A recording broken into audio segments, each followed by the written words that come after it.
time. Shut the hell up! It's my turn! Okay, you have to have CTE kicked in from the last time. What happens in the dojo stays in the sauna, but then yet it's still leaked to the internet. Ooh, self-burn. Those are rare. This is a family-friendly podcast. Bullshit. You are now listening to the Not Your Average Sports Fans podcast. Now here's your host, Alec Beichelman, and the fans. Hello and welcome to Not Your Average Sports Fans podcast. I am Alec Beichelman, welcoming into the studio a fan at the moment. Sir, how we doing this evening? Hi. I'm doing well. Thanks for asking. Living the dream, Kinda. living it up, huh? Allegedly. That's Allegedly. what they say. It's all allegations. Trying to get used to this, not gonna lie. So I did a few updates, found the deal for a new mic, so as you can see, I got a new microphone. I actually got it last week, but I got the control arm and everything else hooked up to it, so I'm trying to get everything set. But my freaking boom cover wants to cover my big PC, so I'm like, oh, okay, interesting. Gonna have to get that squared away. So apologies in advance if you see me finagling stuff. I'm trying to see shit, you know? Ain't too bad at all. So, sure, we gotta start the night off correctly and in the right way. What is on the mind? Unfortunately, it's week 10 of high school football, but the playoffs are around the corner for high school football. College football is definitely heating up. NFL's heating up. And, as you can tell, hockey season's officially underway as I'm repping Blue Jackets gear. And I will be there Friday night with my buddy as he is hyped for it because it's Star Wars night at Nationwide Arena against the Calgary Flame. So we're ready for hockey. It's going to be a showdown because Calgary, they're always decent, man. They got ones all across the board right now. That's their record. They're 1-1-1. They're showing they're decent. So it's just there's positives, there's negatives. It's just things you got to look at. It's literally the fourth game of the season. Yeah, there really hasn't been much going on. Seems like the Blue Jackets are kind of in limbo, is what I'd call it. Nothing really crazy. They did get a good win the other night, and it was their first win for Pascal Vincent. So hopefully first of many for him. Absolutely. But so, Chairman, what's on the mind? I am pretty exhausted. I'll tell you what. I feel it. That was a big boy yawn you just released right there too. It was a big boy yawn. Worked some extra hours this week, but we're good. We're riding. We're doing what we need to do. Got some reports and stuff that have been needing to get done, and I'm just about done with them. They're due tomorrow, so once all that stuff's done, I am back home free. You know, enjoying my schedule. So Good deal. but geez, another big boy yawn. I did not watch as much college football this weekend as I wanted to, and I'm more disappointed in myself for not pushing myself to do so. Oh, I'm sure you'll probably watch more than me. I unfortunately had some other stuff going on. Yeah. But as everyone else knows, my phone was attached. I was able to check scores. And when I got home Saturday night, I was watching some late night football. I had some Mountain West football that I was watching. You, sir, were And lucky some enough. FCS. You were lucky enough to be able to watch the game I wanted to watch, which was Hawaii and San Diego. Well, San Diego State. Which, sadly enough, I was unable to due to TV packaging. So, but I was able to watch two of the dandies of the weekend, which was Oregon and Washington, which came down to a final second. We're talking final crucial seconds. To the point that there was a lot in that game I looked at, and I'm like, tell you what, there were some deciding factors, I think, even in the first half that caused Oregon to lose that game. From you guys blowing my phone up, telling me each play, yeah, I Yeah. believe it. There was a lot. Oregon But did hey. to blow it, and Washington tried to blow it themselves too. I got the highlights, and what Michael Penix did was what Michael Penix needed to do. In this game, and I said it before, and I'm going to repeat myself because I was right. That game was a nail biter to the end, and this game legit made the case for Michael Penix to be raising that trophy in New York. And one of the other games that I got to see this weekend was the opposite of a dandy, and is probably making it so Caleb Williams will not be lifting a Heisman Trophy again at the end of this year. I know a few of us called the USC Notre Dame was going to be a game. I think Notre Dame went out on a mission. Esteen, I think I had to double check Esteen's numbers, but from the clips I caught of him, dude was running. Dude legit was like, hey, the last time we played a solid big Power 5 school like Ohio State, I couldn't run the ball. USC ain't stopping me. Absolutely. I think one of the biggest things to be talked about with the USC and Notre Dame game with the past weekend is Caleb Williams, I don't believe, and I've talked about this with quite a few people in the last week, maybe even the last couple weeks. Caleb Williams does not show up when he shit talks. He talks this mad game and thinks, hey, I am the greatest, because he has shown the performance. He's great. But when he when it comes to it, when he runs his mouth, nothing else runs for some reason. It just, everything in his mind either goes to performance or smack talk. It can't go to both. And I don't know what it is. I don't know if it's just the fact that he talks too big of a game, if it's he talks and then he's like, can I actually do this? Or because of him talking, other teams are like, well, we're just going to go level you now. Because I don't know. I feel like Caleb Williams is good. He's a great player. And he could be great in the NFL. I don't know. I'm not that guy. I can't sit back and say that he's going to be amazing in the NFL. He's going to. You're not that pal. I don't know. I haven't seen enough film at this point, and I really haven't seen enough. And I don't know. I'm just not the guy to make that decision or that conversation yet, especially this early. But I think Notre Dame was due for a win, and this was the one that they were due for because they should have beat Ohio State. They should have beat Ohio State, and honestly, they should have got that win against Louisville. Louisville just came out. Notre Dame should be the number 3 team in the country. Yeah, mistakes early is what the Notre Dame's mistakes early in the game or miscues early in the game against Louisville is what costing them that game. Absolutely. The Ohio State game, it legit was to the last second. They drive, keep them out, and Notre Dame couldn't. We kept driving, and we did what we need to win that game. Drive the ball until the last second. But coming back in South Bend Saturday night against a top-ranked USC team who was projected to win, projected to make the playoffs, projected to have another back-to-back Heisman, and projected said Caleb Williams to be the number 1 pick. All the hype going into it, and Notre Dame just heard all the hype talk, said, hey, let's play some good old Irish football. Yeah. Sam Hartman, 13 for 20, 126 yards, 2 touchdowns. His time was short. He went 22 carries for 95 yards, but he did get 2 touchdowns. And they had the youngster back out of punt return or kick return, 99 yards to the house. USC can stop it. Caleb Williams, 23 for 37, 199 yards. 1 touchdown, but 3 interceptions.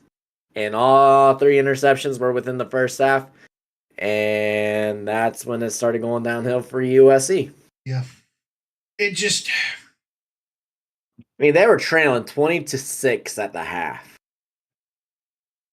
And from the like I said, I unfortunately didn't watch this game. And I also got home with the tail end of the game, and I didn't want to jinx it until I literally heard the score.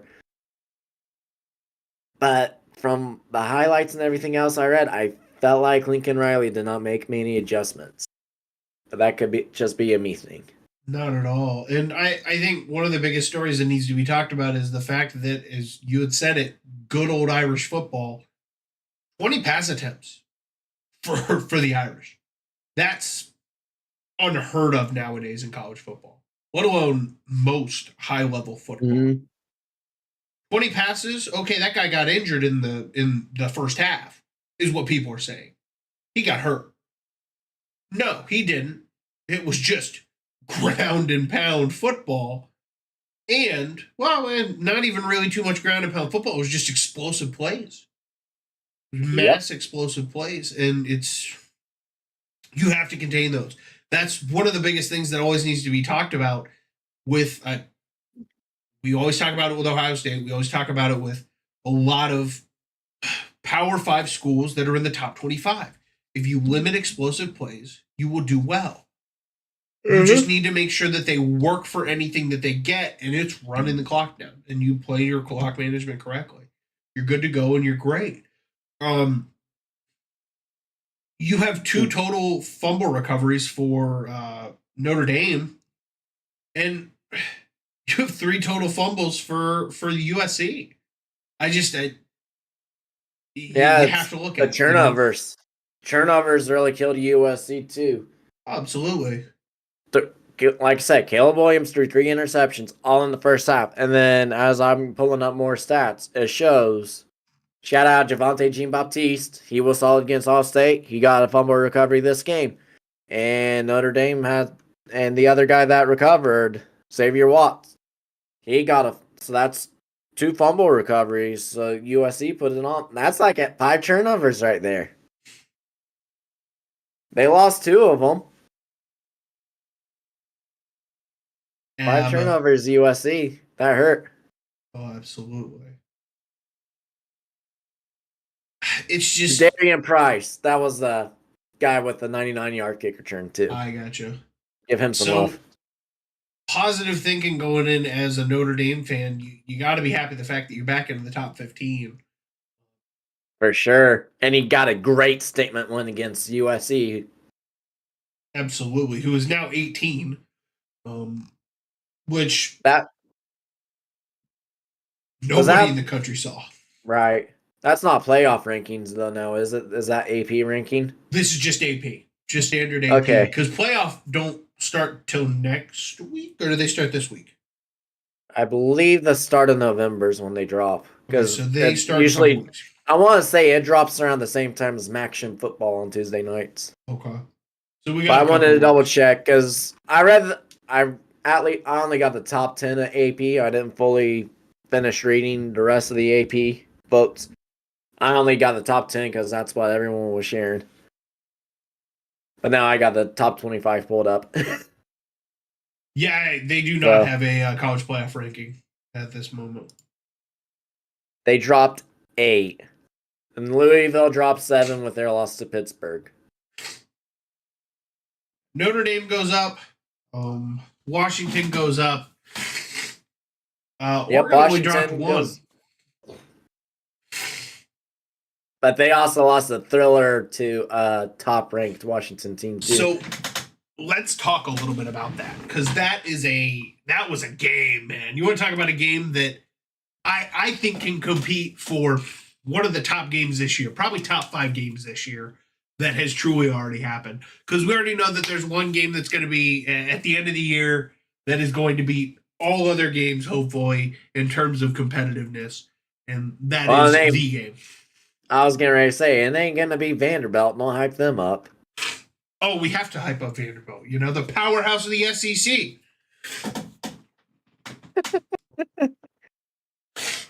But, I mean, like I said, I unfortunately couldn't watch much. I did pull up the stats and everything and catch what I can Saturday night and throughout the week. Number-wise for both quarterbacks was outstanding. Michael Penix went 22 for 37, 302 yards, 4 touchdowns and 1 interception. But Bo Nix, 33 of 44, 337 yards and 2 touchdowns. There's talk with Bo Nix. Bo Nix is improving this year. Absolutely. I think the biggest thing I took away from watching this game is both of these offenses are freaking explosive. We are talking make dynamite look child's play. We're talking 10 pounds of tannerite is what the offenses are on each side. And the problem is those defenses are okay. They're good, but they're not top five offense defenses. They're not what Georgia has always built. They're not what you're just used to as this premier defensive team. Like, you know what just a fun fact about this game. Mm-hmm. You know what we always say about the Big 12? No defense. This was pretty much a Big 12 feeling. Well, even though it's a future Big 10 game now. Well, it's a future which Big is a Ten solid. game. It's going to be solid regardless. Oregon and Washington are always up there within the top rankings of offensive play because they have explosive offenses, just like you said. Defensively, they're not the best, but they're not the worst. They're usually solid. Absolutely. I not to try to take away from either of these teams' defenses, because I think that both of these teams have a solid defense. It's just the fact that their offenses are so explosive that they made them not look like good defenses because they were such great offense. That if you kind of got down to the nitty-gritty in terms of the defense, if you look at the stats, the defense is non-existent. You will not see much anything in terms of defense here. You're going to see maybe a couple. Right. You see 2 sacks recorded on the whole situation, and on both sides, 4 tackles for loss. Mm-hmm. There was no in terms of defensive pressure on terms of the backfield, but it's again because those offenses are so freaking good. And like you said, at defensive back pressure, only 1 interception, 1 turnover. Both teams didn't turn the ball over much. Washington had the 1 interception, but both teams didn't fumble. And like you said, it seemed like you couldn't hear much on the defense as well. It was, okay, well, both teams offensively, I felt like, was like, okay, here's what we can do. Let's do this. Let's wear out the defense. Boom. Big play by the offense. Both Washington and Oregon did that. And as I mentioned before, what we just seen, this is probably the preview of the Big 12 championship this year. Yeah, absolutely. Because right now, I don't think anyone's going to stop Washington. Washington's going to keep clicking. And Oregon's just going to be like, hey, we want a rematch. Let's win out. Let's go to Vegas. And even if you continue to look at the Pac-12, yeah, USC's still technically at the top with their 1 loss because they lost to a really good Notre Dame team. But the problem is Washington and Oregon should be sitting up higher. They really should be. The team that I really am super lost about, other than the fact that it's because they're 6-1 because they have 1 more game than Oregon and Utah, is the fact that Oregon State's up there. It's got to be because they've played 7 games, unlike Oregon and Utah, who've only played 6. That's the only thing I can think. Because USC and Oregon State both played in week 0, so they got that extra game, so they haven't had a bye yet. Yeah. Now Oregon State did get a good win this week. They beat UCLA by a touchdown, by 12 points, almost 2 touchdowns. And I'm gonna give credit to Oregon State. Yeah. They're the smaller school within the Big 12. They're now going to become the original Pac team, one of the original 2 Pacs, or Pac-2, whichever you want to describe. But they are legit. The last few years, the program, football-wise, has been slowly coming back to where they were solid. Yeah. And this was back when, of course, USC was a powerhouse with Matt Leinart and everything. Yeah. Everyone said no one was going to be Matt Leinart in that team. Oregon State found a way. Joey Harrington and Oregon and all of them were playing good ball. So they were solid. Oregon State found a way to beat them. So I guess the thing that you have to keep an eye out is, for the first thing is, Oregon State doesn't play USC this year. Which, to be honest with you, if I'm Oregon State, I am upset that they do not play UCLA or USC this year. Because of the fact that I think they can get USC, and I think they can beat them by a touchdown. Maybe even two. They almost did it last year. I think this year they would have done it if they played. Absolutely. Now, the positive thing that you have to look at here. Well, positives and negatives. First thing, the positives that we need to look at is they play Washington at home, and then they play at Oregon at the end of the year because of the rivalry. Negatives you need to look at, though. Negatives you need to look at in the next 2 weeks. Yes, next 2 weeks, because they do not have a bye for yes, because they don't have a game this week. They're off this week. Then next week they're at Arizona. That's a trap game. I don't care what anybody says. Arizona can show up for some reason for games that they shouldn't show up for. Arizona. Look what Arizona did to Washington State. They played spoiler. Washington State, I thought, was going to be a sleeper. Here's the other thing you have to be worried about as well. The week after, he's got to go to Dion. Oregon State's got to go play Dion, and you never know. He might get his marbles. He might get his marbles recollected, and he might get back to it. Yeah, he's 1-3 in the conference right now. He's 4-3 in total, but blew a 29-point lead on Stanford. The trees trolling them. Well, and then they have Stanford after Colorado. So Oregon State's got a trek in front of them in terms of the Pac-12. They got a solid schedule, though. Oh, absolutely. This is something that they're going to be really looking forward to, and if they get out of this with one loss, for sure, this Oregon State team should be talked about for maybe that Final Four. They should. They got it running for discussion. Yeah, because there's a lot of different things that could happen and have to happen for this, but if enough problems happen in the Big Ten that you can't have two Big Ten teams in, I see an Oregon State being a number 4. I can see it. If they play all their cards right. It's a stretch, but like you said, if the cards are played right, and if Oregon State makes those big, like Oregon, Washington, everybody else, if it's great quality wins by at least no less than a touchdown. Like if they go into Eugene, Oregon and beat Oregon by 10 in the Civil War, and with them when they play Washington, I believe you said it's at Washington. If they go into Washington and beat the Huskies by 7. They have the Huskies at home. They are not at Husky Stadium. So it's in Cornelius. So if they win against Washington and Cornelius by 7, and like I said, you go to Eugene, Oregon and win by 10, that's a statement of we're here. And then, of course, that means, hey, we're going to go bowling. They go into the Big Pac-12 championship, win it all. Then, legit, you got a case for Oregon State to make it. It's a long stretch. Well, but we can see some Beavers there, you know? I think the biggest thing that Oregon State fans and really Pac-12, any Pac-12 fan needs to be rooting for is they need to root for the trifecta of the Big Ten. They need Penn State, Ohio State, and Michigan to lose to each other all in a triangle. I don't care how it happens.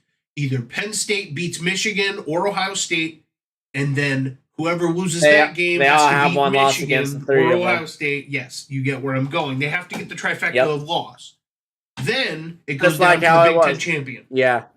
Just like how it was back in 2008 with Oklahoma, Texas, and Texas Tech, where the 3 of them were the trifecta.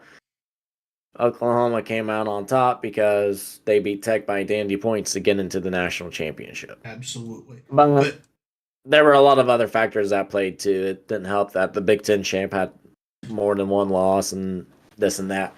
Well, where here, it's definitely critical of you got one loss, you're fighting to get in. So unless you're SEC, but that's another talk for another day. Pac-12 fans are rooting for that because at the end of the day, as I'm sitting here looking at this Florida State schedule, brother, they got one team that's going to kick that has a chance to beat them, and it's this week. Maybe, and I mean maybe, with the rivalry game at the end of the year with Florida. They're at the Swamp, so that kind of makes it a different game. But for sure. Other than Duke this week, which I don't think Duke can do it this week. I would love to see it, and I'm praying for it. I'm hoping for it, but I don't think it happens. Florida State's probably in the top 4. I'm just telling everybody that now because they're not going to get a loss this year unless it comes from Florida or Duke this week. Because whoever they get in the SEC championship, well, not the SEC, the ACC championship, correct? Yes. Yep. Yeah, Which could be North Carolina. Drake Because they May's don't great. play each other yet. Drake May's great. Don't get me wrong, but I don't know. Florida State for some reason just slides through every game somehow. They're getting an Ohio State effect right now. It's the battle of the state effects. Mm-hmm. We're gonna call it the state effect because every state State team right now effect. is I love it. sliding through games that really they should lose, or they should not be winning right now. Because Ohio State, I think, has had 2 games this year that they should not have. So, I agree. So But- the old state effect is all it is. Yep. But Florida State's going to win the ACC, I think. So they're stuck in that top 4. The Big Ten trifecta, that's the only way I think a Pac-12 team or a Big 12 team gets into that top. Right. But you were saying. I'm 100% with you. I took Florida State to win the ACC, and it's proven there. But I'm going to say something that I even mentioned before. I'm going back to when we talked about week 1, and we talked about it when Clemson was. Yes, different environment, obviously. It's in Tallahassee. Don't sleep on Mike Elko and his Duke Blue Devils team. Can they go in and get the job done? Absolutely. I think they can. Do I think it's actually going to happen?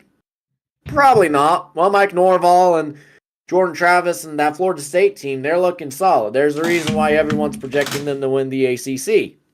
And I think they can. Of course, Riley Leonard being hurt doesn't help. I'm going to pull it up real quick just to double check if he is still playing. I want to say he's back. I'm not too sure.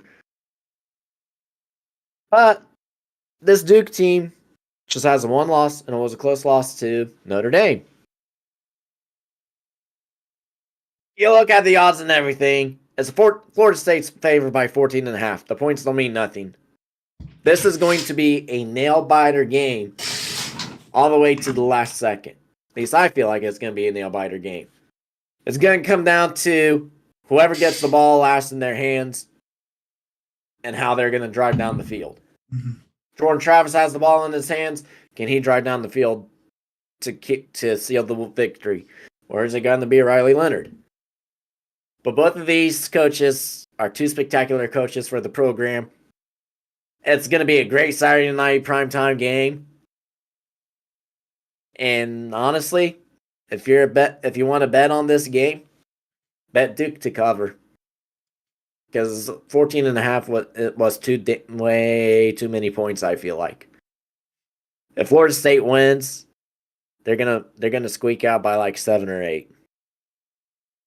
But regardless, this is a big game for ACC because it's 2 ranked teams again. And Florida State wins. Like you said, it could come down to state effect.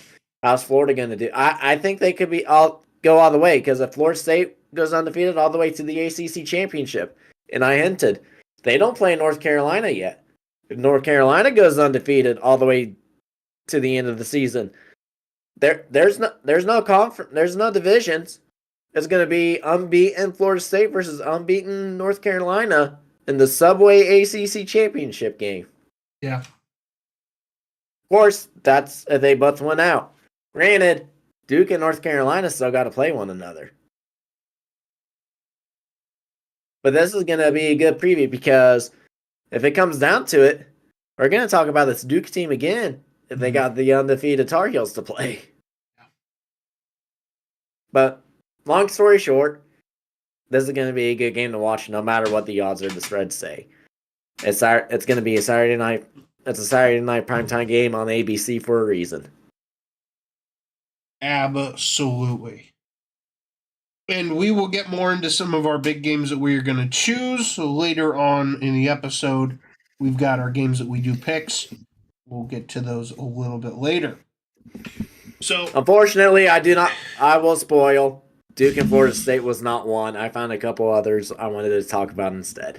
there's a couple of dandies coming on this weekend, and one There's of them some you and I are solid worried ones. about. And So- we mentioned it, so do we just want to dive right in? Let's dive in.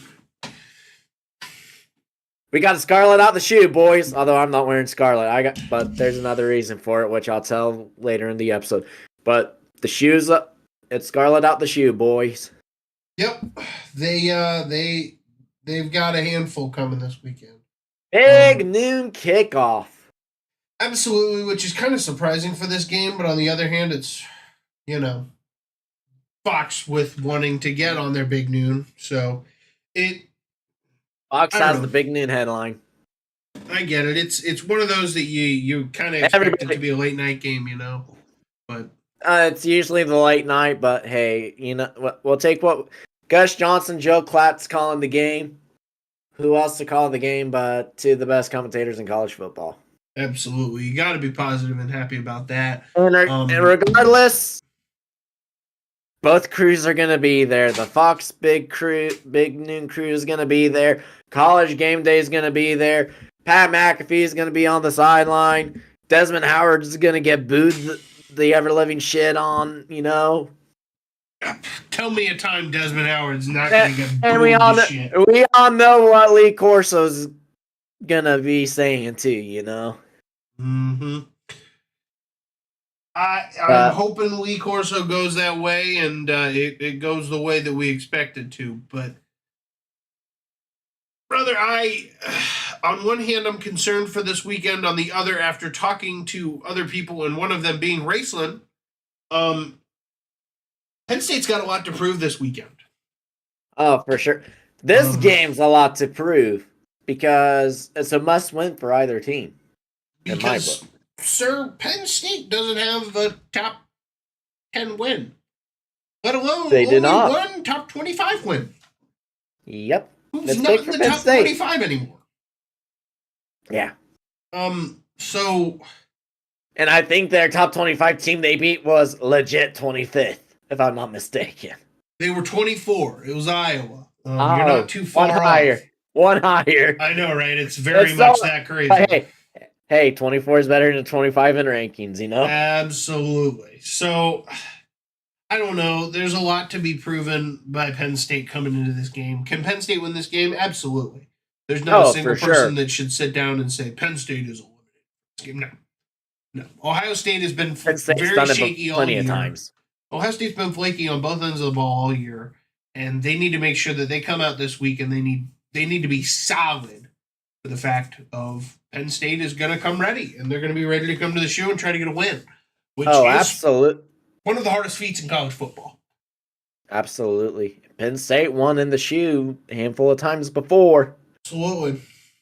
What Drew Allar's doing is he's playing solid ball. I like Yeah. what I'm digging the Allar hype.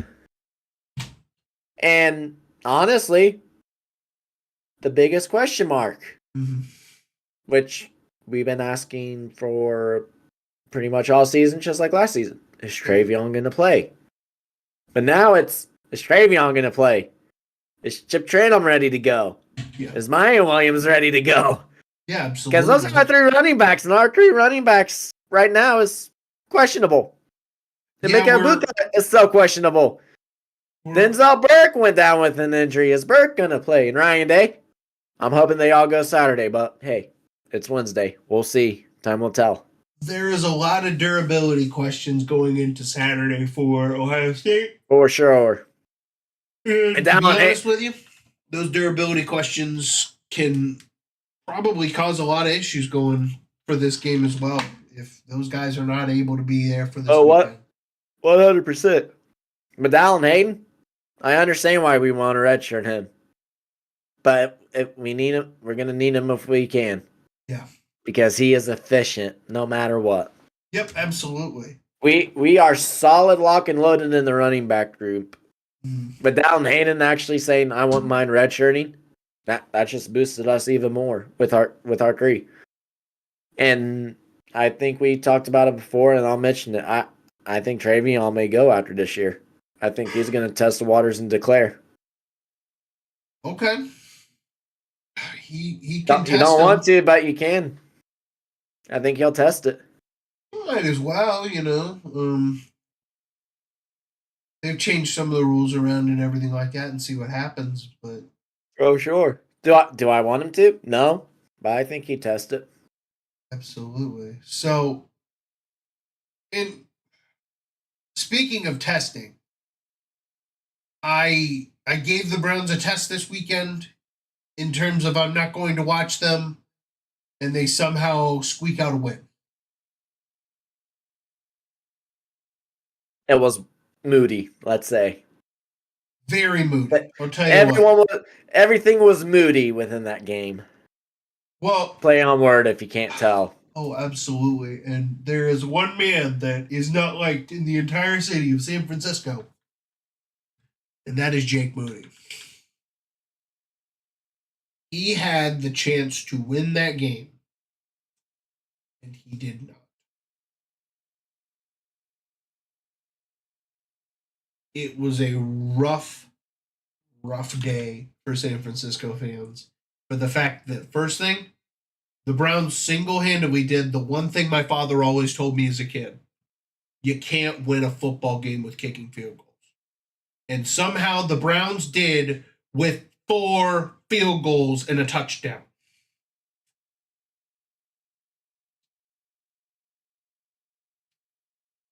Yeah. The Browns won a football game against an undefeated San Francisco 49ers By kicking field goals. by kicking field goals. With PJ Walker. With PJ Walker.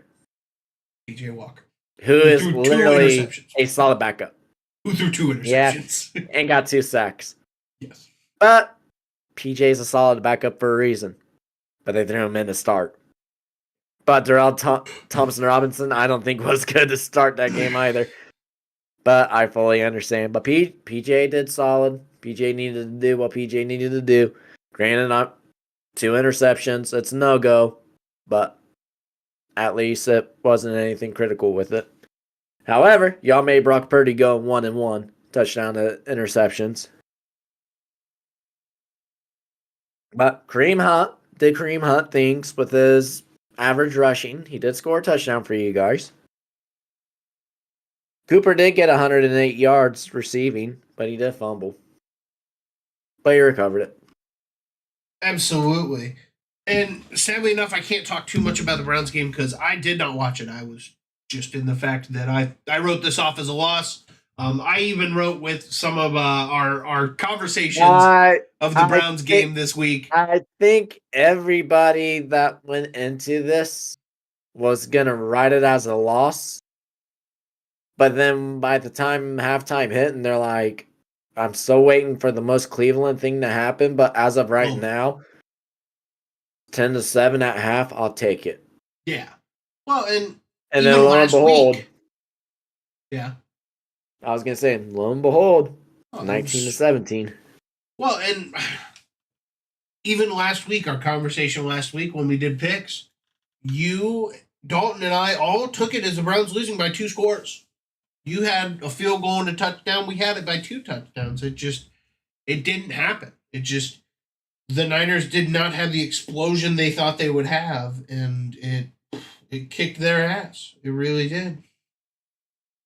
The Browns came out on a mission. But, like I said, a majority of everybody was predicting the 49ers to win. Yeah. Because they thought it couldn't be stopped. And I know a few people said, well, Christian McCaffrey got hurt. Deebo Samuel got hurt. Brock Purdy couldn't throw. Browns came out on a mission that day. And they're like, you know what? These motherfucking 49ers are coming out undefeated. And they're writing us off as we're not going to beat them. Let's prove them wrong.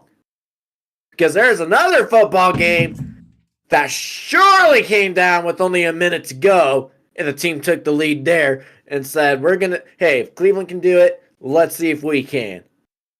And they beaten the Philadelphia Eagles, and that's the New York Jets without Aaron Rodgers. Yeah. So Miami was the 72 Dolphins popped the champagne early, boys. Absolutely. That Jets Eagles game was insane for the fact that it's not what you expected.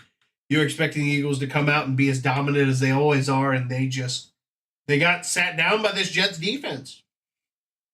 Quentin Williams with an interception. Jalen Hurts turned it over another time.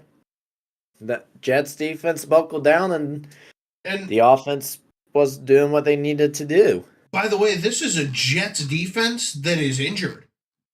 I think going into this, they had two or three injuries. Sauce got hurt. Their other solid corner was out for the game. I think they were down to their nickel corner playing outside. They had a safety they said that was going to drop to be a corner. I think they had another linebacker out. I think they had a defensive lineman out too. Offensively, I don't think Dalvin Cook played. It was just Breece Hall. And Breece Hall was running the rock. Oh, absolutely. Just in general, that game was insane. I'm just happy to see the Jets actually get a little bit of positive going out on them for them last week. It's just they lost their ass with the Rodgers situation going on for this year. They did, and then all their controversy of, why is Zach Wilson starting? Why is Zach Wilson starting? Let's move on from Zach Wilson. Like, you can't start Aaron Rodgers. Yeah. Although they think he's coming back this season from his injury because, oh my Lord, Aaron Rodgers is throwing the football on the sideline without crutches. That we think matched each other's personality, Interesting. So Dalton will probably be back in just a moment. Yes. But last conversation I think we need to have here is that Bills Giants game. Somebody called this.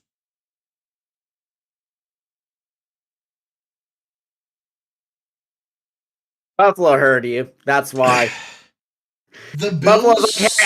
Hey, the Giants heard you be like, hey, the Bills are beat up defensively, and the Giants are like, hey, let's actually make it worth a damn for Bike and actually play a football game. Just Bills live, okay? So shut the hell up. The Bills were injured and are injured. They're missing Milano, who's their biggest piece of their defense. They were missing multiple guys out from the trip overseas. The Giants were getting Saquon back. That is the two things that needed to be brought into this game going into Sunday night. That was an insane game. Speaking in terms of it, for the fact that the Bills literally scored all their touchdowns in the fourth. Shit. Okay, you're talking about the Giants' offense. Let's talk about their defense, who looked like absolute shit the last few weeks. Containing Josh Allen to not throw over 200 yards, held him to 169.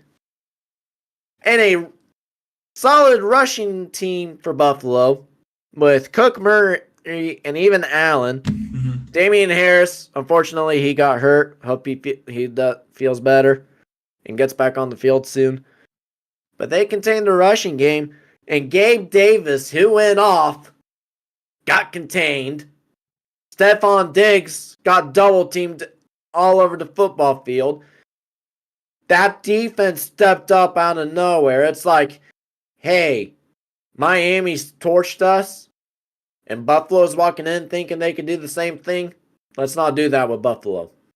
Absolutely. And welcoming in Mobile Studio, Dalton Brown. How we doing, sir? Yeah, sorry about that interruption. I forgot to let somebody know I was going on. You're all good. So drop the phone real fast. So before we get into picks, I do have one game we have to talk about going into this weekend. Weekend for the NFL. And that's the Browns going to the Colts. Colts are injured. The Browns are injured. This could be a challenging game. Minshew Mania. Minshew Mania. That's a great way to look at it. I'm going to keep going against the Browns the rest of the year because every time I bet against the Browns, I lose. So let's go. I'm going for the Colts on this one. I think even injured Gardner Minshew could tear. I think either way, I think Gardner Minshew is the better quarterback out of the PJ Walker was okay, but kind of thrown into a fire situation. Let's talk about the biggest elephant in the room. The Browns have a number one defense in the entire NFL. Yes. 1,002 yards in 5 games total. Yes. Averages out, if for all you math whizzes out there, is about 201.25. Yep. Yes. See what happens when you add Zadarius Smith? See what happens when you actually put a fucking defense together and get a coordinator to actually call the shit as a coordinator. Yes. Jim Schwartz. Got it. Hey, you gotta give Schwartz that love. This might be just me as an Ohio person using their head, which I know I can't legally do in the state of Ohio. Which Hold thankfully on, I'm let not me be there. an Ohioan that uses their head. Okay, now I got my thinking cap on. We take away the offensive playing calls from Stefanski, and we might have, hold on, take a pause for effect, a playoff caliber Browns team. Everybody can say it together. Oh my Lord. If we get a Kevin Stefanski that is just a head coach, that is just to do head coach jobs and let his offensive coordinator call the plays, wow. Holy smokes. It's You like might have a top 5 you offense. actually watch football. You might have a top 5 offense with the number 1 defense in the league. That's awesome. You might have a team that they might look at and say, oh my gosh, we've never in our entire life said this. The Browns might go to the Super Bowl. Oh my gosh. I think we've said this before, though. That's the problem. Absolutely. Yeah. The problem is we never fix these problems. And the things that we say always, when they do get fixed, they never happen and they never are legit. Right. And we're just living in a simulation at that point because really deep down it all is. Yes. It could Absolutely. be worse. Carolina did do just what you guys just said. Frank Wright just gave up his offensive play calling to the offensive coordinator. So, hey, maybe we can win a game this year. I don't know. The thing that's wild was we had an early 14-0 lead on Miami. And I sat there and I'm like, oh, we got the 14-0 lead on Miami at the end of the first. Cool. Too bad it's not going to last long. My ESPN Bleacher Report, every notification made it seem like we won the game. And I'm like, you do know there's 45 minutes left. And by the final 2 minutes in the second quarter, it's like, oh, Carolina's down 21-14. I'm like, exactly. We didn't win the fucking Super Bowl. Why'd you make it seem like we did? So is Carolina turning into like kind of a Brown staple now? Wait, what are we talking about? Carolina becoming the Browns? We've been following that for the longest time. Pulling You ready for the best part? We can have the number 1 pick this year, and we're giving it to Chicago. So wait, are we talking about the Panthers losing the bye week? Yes. Not yet. Good for them. They have a great chance. The Browns actually did. We're talking about how we had a lead in the first quarter, and the social media apps of both ESPN and Bleacher Report made it sound like we won the Super Bowl. At the end of the first quarter on Miami when it was 14-0. And I'm like, there's still 45 minutes of football left. Then I get a notification with 2 minutes left. Yeah, Carolina's down 21-14. There it is. And the draft, I would have been fine to have the number 1 pick because we could have picked up Marvin Harrison Jr. But no, we gave up DJ Moore and everything else just to draft Bryce Young. Yes. Which I'm still not mad. But we can't block for Bryce Young. We need offensive linemen. We only got 2. It's like the old saying of putting the insurance policy on the Lamborghini. It didn't happen this year. We don't have a Lamborghini. We might have a... We do have a off-brand fancy sports car, but not like a Lamborghini. Right. Want to know what? I'm going to say you guys have a luxury series Honda Civic. Yes. Oh, it's an 89 Honda. It's absolutely an 89 Honda. Better than a 97. I'll take it. You're telling me we're sawing that muffler off? We're sawing the muffler off. We're thinking the muffler got knocked off. What you mean? Hey, we're straight piping we're that bitch. We're a badass because we're putting a fucking cold air intake on that bitch. We're putting a whistle in the fucking exhaust pipe so it sounds like we have a turbo. We're straight piping piping.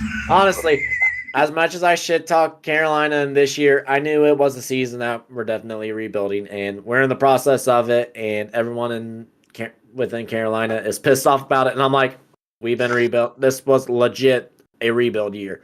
What did you expect for the first year? All I know is you guys have hit that Browns loop of it's always a rebuild year. Exactly. That's what you're hitting right now. There are still people that talk about 2015 that like it was yesterday. And I'm like, guys, Cam Newton has a podcast and he's loving life right now. He is not coming back to play football. Settle down. Cam Newton is develop a podcast as a former pro. Never go back. Never go back. Never. Although never. On a side note, I watched a video earlier that featured Cam Newton and the falling of New England quarterbacks. They did Cam dirty, and then of course they're like, "Oh, we want Tom Brady back," and I'm like, "Shut up! You guys were great with Drew Bledsoe," and then you all got pissed off when he drafted Brady. Sit down. Yeah, it always is. So, guys, I'm ready for picks. I'm ready. Ready to get into it. You ready? Let's get it done. Let's do it. All right. Well, does Dalton have a timer, or are we just gonna full throttle it? I don't care. Good. I'll do a timer. Anyways, well, All right. Well, no, whatever. I don't know what was final 15. What are we calling this bit with the picks now? Anyways, I can't remember. we made it sound like it's a fourth quarter thing. Let's dig a fourth quarter. This is like the fourth quarter rundown. Anyways, so I can tell you now, it ain't a 2-minute drill. I'll tell you what. Final y'all drive. were drunk. Y'all were there we go. Final drive. Okay. We'll have to think of another game or another name, but it's pretty much our final drive. Anyways, we're starting off Thursday night. This is actually a big game. I kind of wanted to hint it, so we're gonna hint it a little bit. Sun Belt Conference. The James Madison Dukes taking on We Are Marshall. Oh. Thursday night, 7 o'clock on ESPN. It's actually going to be a solid game, I feel like. James Madison was favored, but we'll see. It's going to be a thriller in my book. What you got, Dalton? We are Bye. by 7. Shout out to my buddy Will down there being the assistant strength coach. We're going with Marshall. I'll ride with it. You're riding with Marshall, too? We are. I'm for The old James herd. James Madison. They're a newcomer, and they were solid coming from FCS to FBS. They're getting it done. Give me James Madison by 7. You know, James Madison used to be a Division II. Yup. They were Division II, then they got the bump to be Division 1 AA, then they got caught up to be an FBS school. Yeah. Definitely an interesting story. That's why I'm taking the Dukes. Moving on. Saturday at noon. College game day's there. Big noon crew's there. We all know. Scarlet out the shoe. The wannabe We Are school. Penn State. Taking on the Ohio State University. I'm sure this is going to be quick with the pick, so let's just drop our scores. Dalton, what you got? I'll take Ohio State by 14. 14. I need a number, by the way, for Marshall, by the way. I think he took Marshall by 7. I said 7. We are by 7. Gotcha. I think we all had 7 for that game, too, which was wild. Chairman. Okay. I have Ohio State by 3. Ohio State by 3. Are you stealing my numbers? Because I also have the Ohio State University winning by 3. 3's just sitting in my head for some reason. I think Penn State's good. I'm feeling that vibe. You remember the vibe from 2017 when we came back and won? I'm feeling that. I'm feeling the comeback win on Penn State. I'm feeling a gut feeling that we're just kind of like, okay, we're here, but we're not here, you know? We just don't lose the game, is what I'm looking at. I'm digging that. So, next game, Pac-12 action. Cam Ward and the Washington State Cougars heading to Eugene to take on Bo Nix and the Oregon Ducks. Can Oregon bounce back from their sad, heartbreaking loss, which was close to Washington? Or can Washington State bounce back from a sudden, surprising loss against Arizona? I'm trying to be thriller, but I think this is going to be a clean sweep. What you got, Dalton? Oregon by 7. Oregon by 7. All right. You guys Chairman. have no belief in that Oregon defense. I think Oregon's defense is a heck of a lot better than you think. Their offense is explosive. I just talked about it for like 5 minutes earlier today. This is going to be a 21-point win for Oregon. This is not going to be a game at all. Washington State is going to get the floor mopped with by Oregon. Oregon is coming back with a statement saying, we're here for the Pac-12 championship. We're going to get it. I'm with you. And like I said, I carried it before. I keep saying we just watch the preview, and I'm still digging it.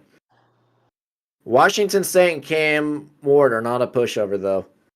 Oregon gets the job done, but I'm going to go on touch. I'm going to split the difference. Give me Oregon by 14.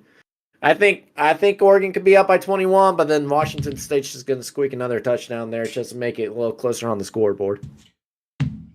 So, next game we got is a 3:30 game on CBS, a rematch of last year.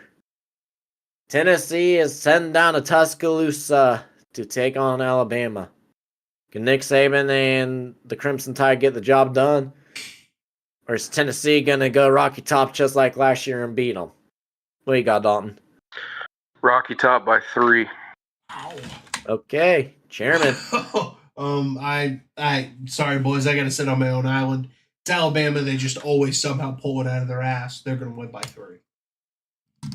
Alabama still is looking for answers at quarterback. Rocky Top gets it done. Give me a Rocky Top by 3. 3 sweeps. This is All threes. Alabama that almost just lost to Arkansas. Arkansas is not as bad as you think they are. Their record says otherwise. Says Mississippi State, says South Carolina. Come on now. I think Arkansas would still make quite a few games this season than you'd think. All right, well, we'll feel that out when I can look at a schedule. Let's go. What's up? All right, final game we got for college football. Yes. Pac-12 matchup. I believe it's prime time too. 8 God, o'clock you're on loving Fox. the West Coast. Well, there must not have been any good ACC. Well, they were blowouts. We mentioned the one earlier, and I said I dug it out, but there's another reason I picked this one, and it's because we always talked about it, especially last season. USC Trojans got a home game at the Coliseum. Can they bounce it back after an embarrassing loss to Notre Dame? However, who they're taking on is a team that gave them trouble not once, but twice. Hopefully the third time's a charm and they do it again. But someone else might be at the realms for quarterback but there's also good news because there's this slim chance he sat out, but he could be back this week, but we'll see. USC's taking on Cam Rising, hopefully, but it's the Kevin Whittingham and the Utah Utes. Here you got, Dalton.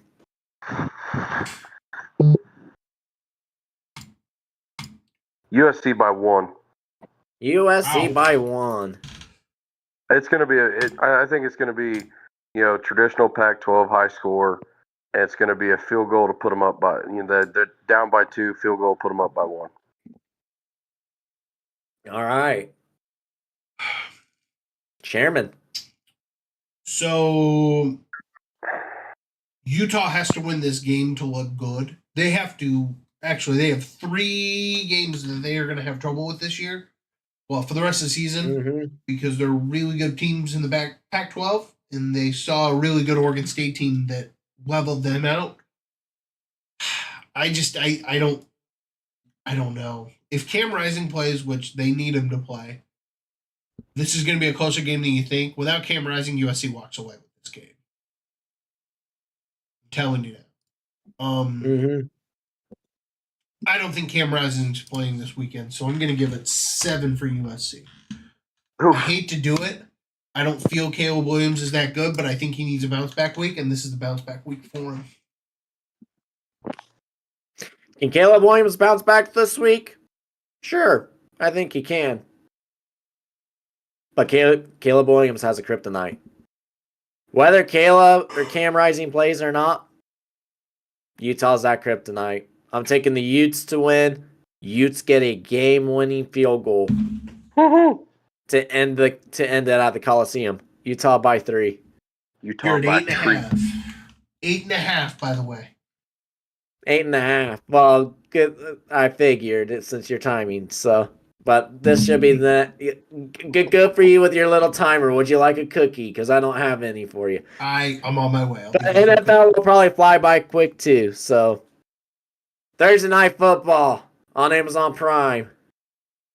Jacksonville Jaguars, New Orleans Saints.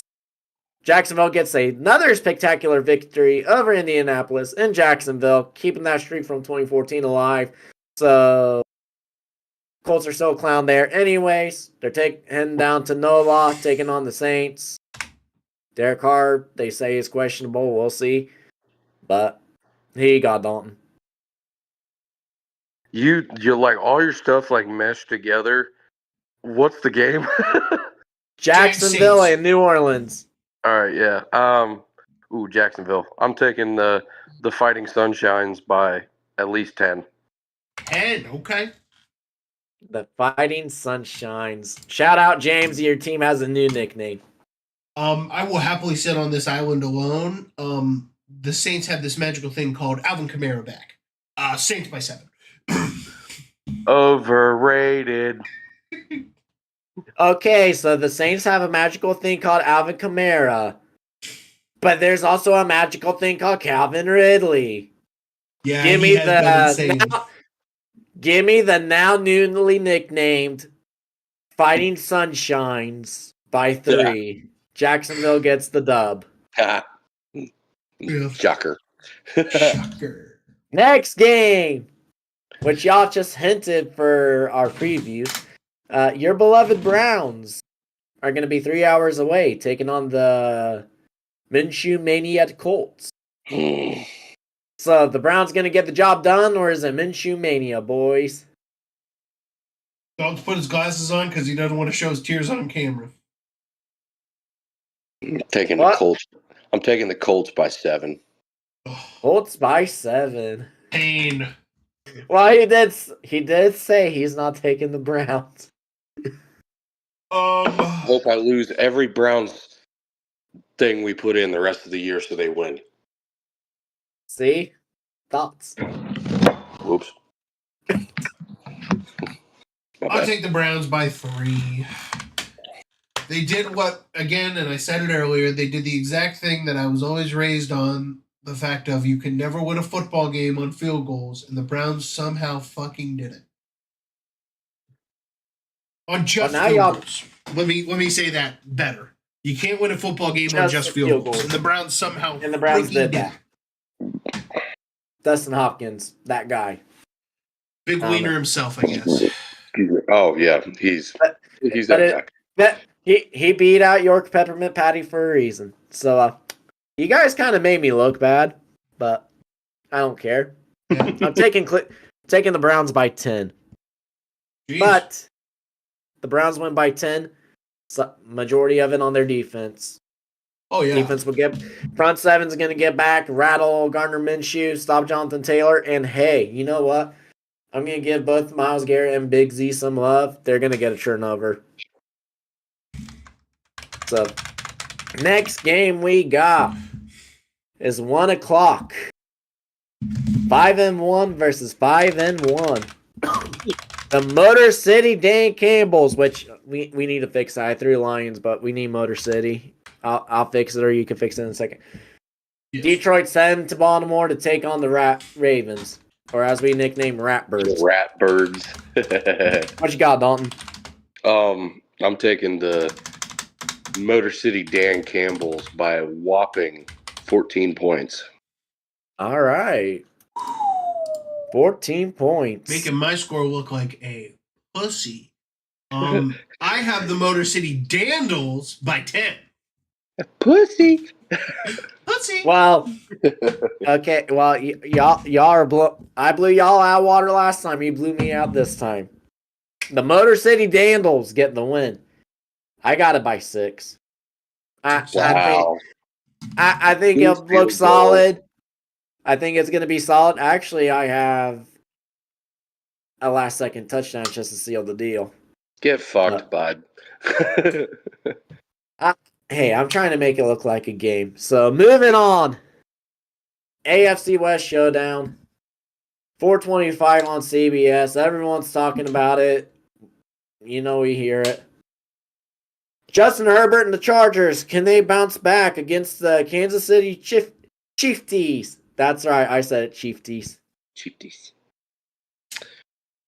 On the Taylor Swift, Travis Kelce, you know. What you got on? Statistic, the Chargers have lost like the past 5 games by 3 points Yep. or less. I'm taking the Kansas City Swifties by 7. 7. All right. Chairman. Travis gets 2 touchdowns this week. They're at home. I'll take the Chiefs by 2 touchdowns. Sure, you say that because he's on my fantasy team and I play James this week. Please say that again. Actually, make it 3. Travis is going to drop the most recorded touchdowns for a tight end ever. He's gonna rock up 50 points. Hey, Travis single-handedly is going to set a caught up in the end zone and cherry pick these touchdowns. Hey, if it's Patrick Mahomes throwing them, that's points for me too. So you know. Mm-hmm. But yeah, I'm taking Kansas City, especially because I guarantee you Mama Kels will probably be sitting there watching. Chiefs by 10. Chiefties. No, it's Swifties. Swifties. Well, when you say Swifties, I'm thinking of the OG Swifties gas station, you know. Anyways, final game. Sunday Night Football. The Miami Dolphins taking on the Philadelphia Eagles. If Mama Kels isn't in Kansas City, she's in Philadelphia. Because she's watching her boys regardless. But much love for Jason Kels because he's a boss. Also, spoiler alert, he's got a documentary out on Amazon Prime. Definitely recommend watching if you haven't watched it yet. Final game. Who you got, Dalton? Miami's a good team. Eagles had a should not have been close loss. I'm going to go with the Philadelphia Bulldogs by a whopping 10. 10, okay. Huh. Chairman. 10. I have the Dolphins winning by 14. That offense is explosive. That offense is explosive. Man, there's not a weapon. Please tell me where there's not a weapon on that team. There's not, but I think Philadelphia. Left guard? Philadelphia plays hard. I'm to the point where I think the Dolphins have literally a weapon at every single offensive position, even punter and kicker at this point. Like they just, for some reason, they just naturally score points this season. They just do. I don't get it. Like they are just the dogs.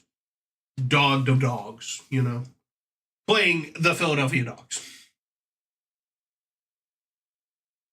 14 points for the Dolphins this week. But Jason Sanders is not too shabby of a kicker.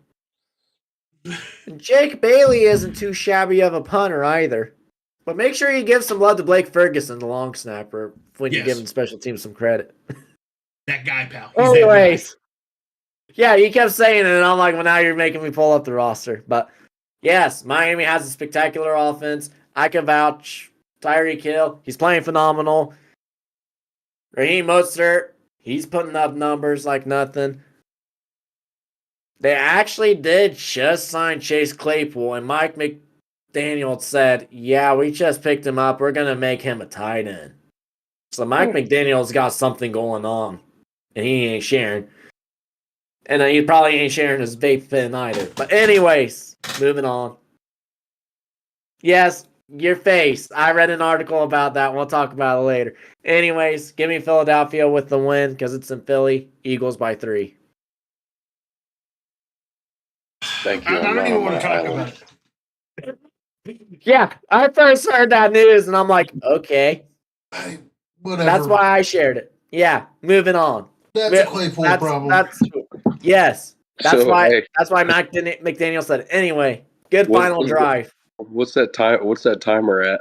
He probably broke. 18:30. Yeah. So 20 minutes. We kept it semi there. So We also chatted a few more with the games, which wasn't too shabby. we aired it out a little bit. So really deep down, we probably had 12 to 15 minutes if we didn't air Yeah, it. it was a good fourth quarter drive. Fourth quarter. How about that? Absolutely. So, gentlemen, any final words, colorful anecdotes, fun pieces of information before we call it the day? I got 2 hot takes because I couldn't be on earlier.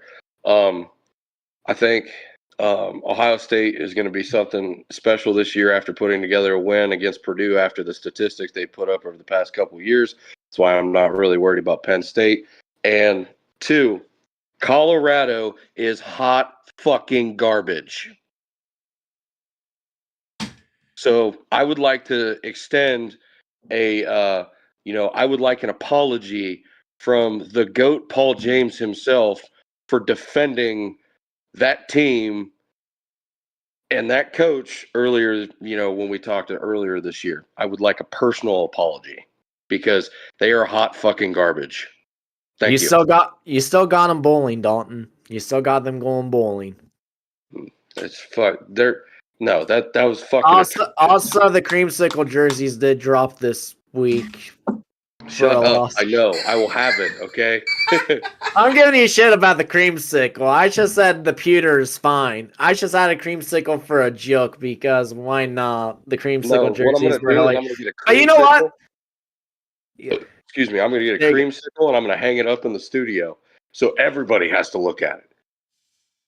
Well, you got to be careful because a couple guys in the studio might ask to borrow the creamsicle jersey. They're not borrowing that jersey. Allegedly.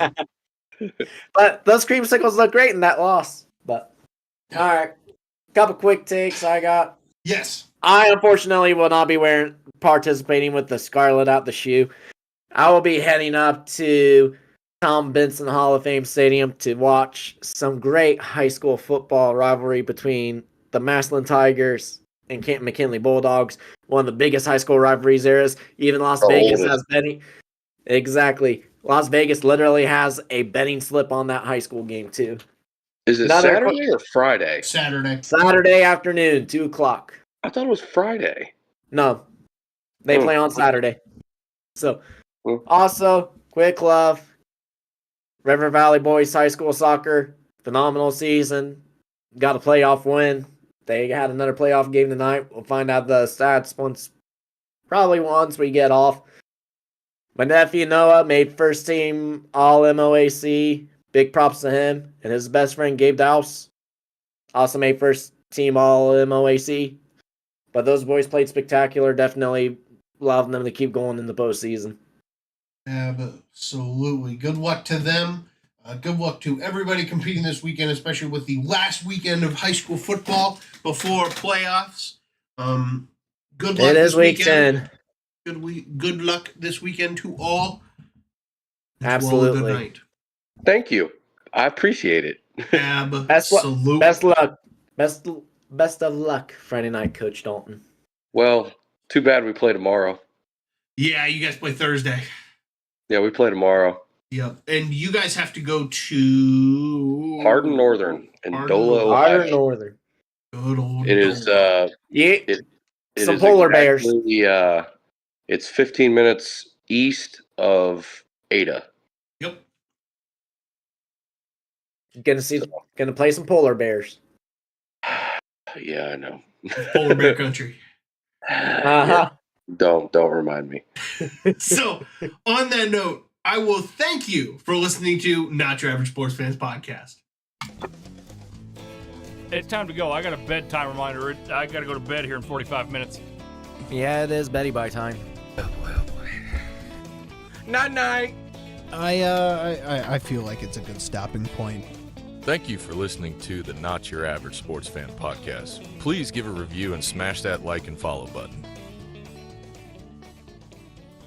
Just end the podcast.